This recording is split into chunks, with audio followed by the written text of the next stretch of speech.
MMA Rants and Raves, UFC 120, Michael Bisping versus Yoshihiro Akiyama.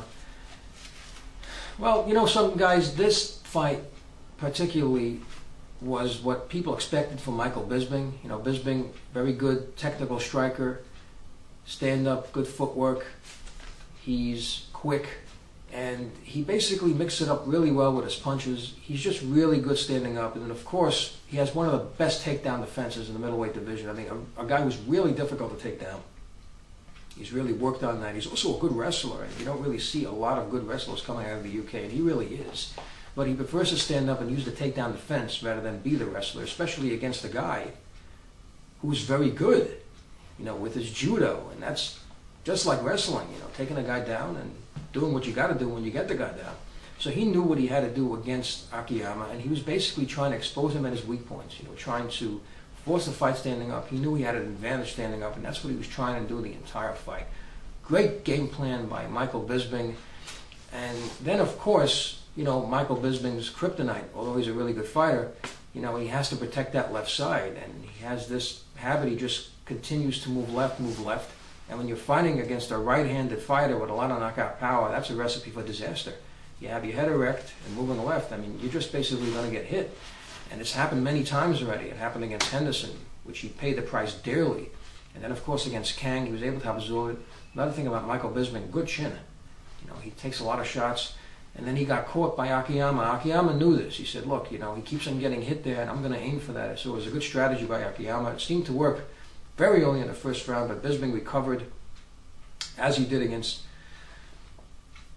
Kang, and he was able to continue with that fight and continue to keep the fight standing up.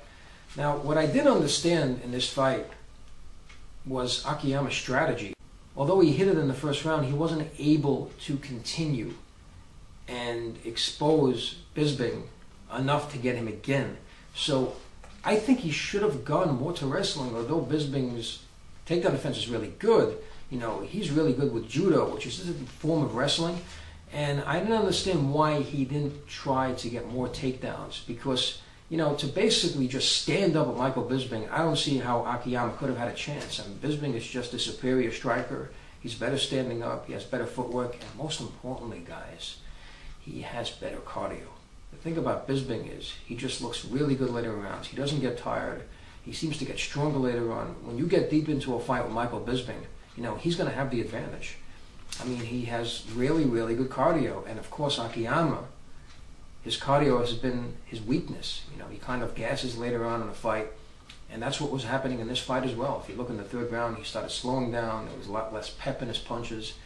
And, you know, Bisping, he smelled blood. He was getting even more aggressive, you know, using really good technique, his footwork. Really impressive performance by Michael Bisping. I just didn't think Akiyama was aggressive enough. It didn't seem he was going for more grappling. He should have been more aggressive, try to get Bisping down. And I know his takedown defense is really good, but you're not going to win a striking war with Michael Bisping. As far as Akiyama, you know, he doesn't have the technical striking and the striking on the level of Michael Bisping. So I didn't know what his strategy was. Of course, he was continuing to try to go to that knockout right hand, because we know Bisping is vulnerable in that position. But it seemed that Bisping was getting wise and he was protecting himself well. So, you know, I really didn't understand what he was doing. If you see something's not working, you've got to change your strategy, because you really don't have much time. You only have 3 5-minute rounds. So, you know, of course, Akiyama's really tough, and it went to a decision, and Bisping, you know, basically controlled the fight. He was the superior fighter as far as striking, because that's where the fight took place. He dictated the pace, and as a result, won the fight.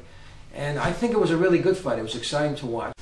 So, guys, would like to know what you thought about the fight and the UFC 120 card. Please leave your comments below the video, rate this video, and subscribe.